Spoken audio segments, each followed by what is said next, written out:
Okay, let me clear up a few things here. I was talking about the last video about major depression, normal depression, depression of mood, um, and I said there were 6 symptoms on the test. I'm going to ask you about those, and I only gave you 4, so I want to clear up the 6 before I go on to the next disorders.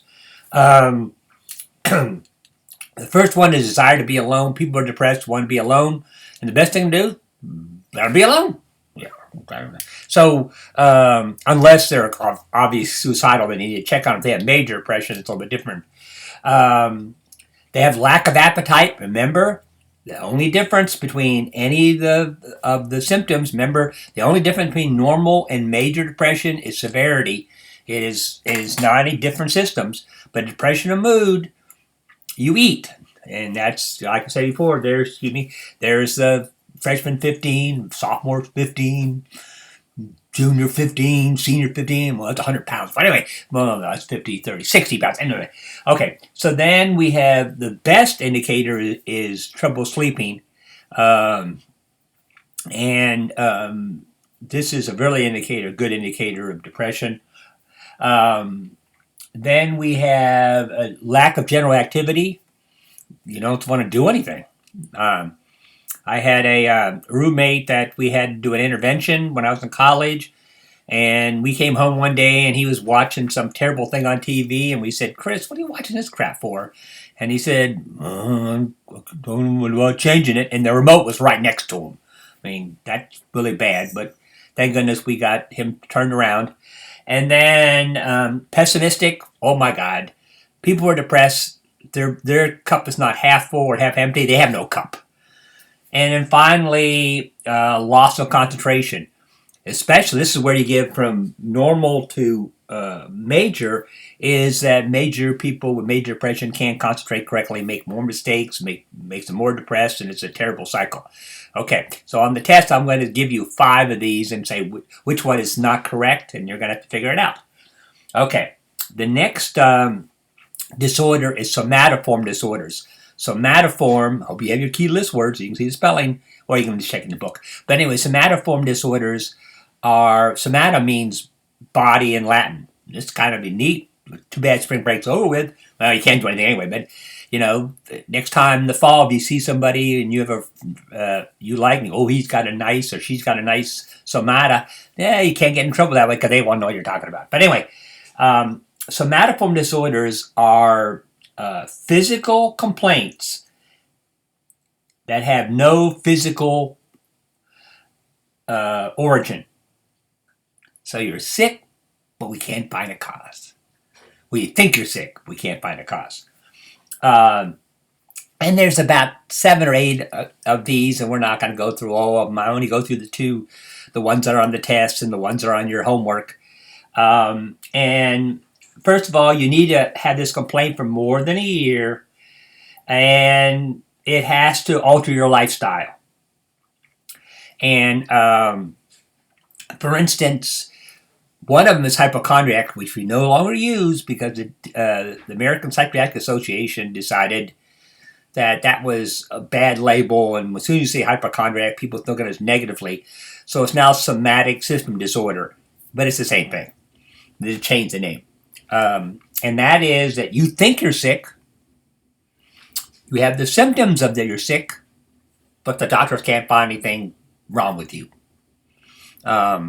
Show you how strong that is. Years and years ago, the state hospital, supposed to have some kind of weird disease, and usually hypochondriacs come up with stuff that most doctors are not used to. So you may know more about it, and then with the internet, we even have worse because now you can look up the symptoms. But anyway, he went to the doctor in the state hospital, and the doctor said, "You don't have this thing because you have no rash." Guess what? Next day, he had a rash.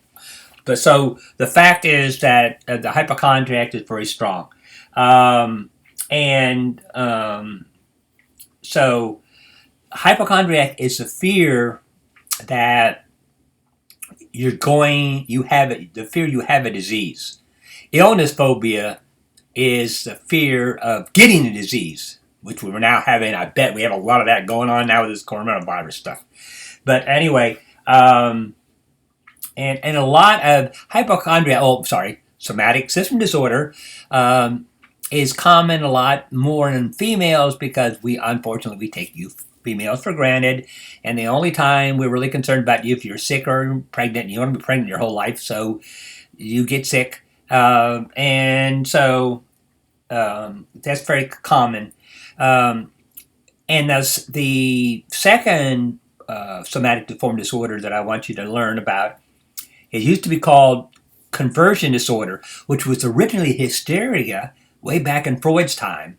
Then it was changed to conversion disorder, and now it's changed to a neurological functional disorder. Ooh, that sounds really impressive. It's still conversion disorder. What that means is that you have a loss of a body function. Um, so, uh, you can't write, you can't see. We have pilots in the war who go blind. There's no reason for them to go blind, but if they're blind, they can't fly, obviously. We have soldiers who get arm paralysis, can't hold a gun. We had that famous case, you people are way too young, but George Patton was a general in World War II, and he got really in trouble. He slapped some guy who had post-traumatic stress syndrome and had neurological functional disorder because a fear of dying, so he couldn't hold a gun. Excuse me. We have people that have I often call it convergent disorder because it's easier than saying that long thing. It is thing that can't walk, and it's funny because they'll have tapes of them getting up. There's a famous tape that was on 60 Minutes where the guy was in a wheelchair and he's getting all this money from the government, and his dog got caught. And there you can see my two dogs in the back. Got caught. He gets up, gets the dog uncaught, and sits down. They show this guy the tape, and he said the tape is older. It's kind of like Trump with all this fake news, right? So convergent disorder. Now, don't get the idea that your functional neurological, which is a better name for it, actually. So the next time you test, I can't take the test. I got my arms paralysis because that happened at the University of Delaware, and they just gave the girl oral tests. So those somatoform disorders. The next one is my favorite of all the disorders. I shouldn't say favorite because that's bad term, but most interesting is the dissociate disorders. Dissociate disorders. And dissociate disorders means that you are disassociated from your true self or true identity. I will talk about those next. I'm going to make a video of those after this. But I want to start putting videos up here. So now what you should be doing is going back to your diagnostic thing. Remember those 20 things that you have? Well, I don't say more, but the 20 things you have, and you start looking for the ones that were, somatoform disorders, and slowly, checking those off and matching them up. Okay, I will see you soon. Well, I won't see you, but hopefully you will see me soon. And I'll talk to you later. I know it's bad, but we're trying to make the best of it. Okay, bye-bye.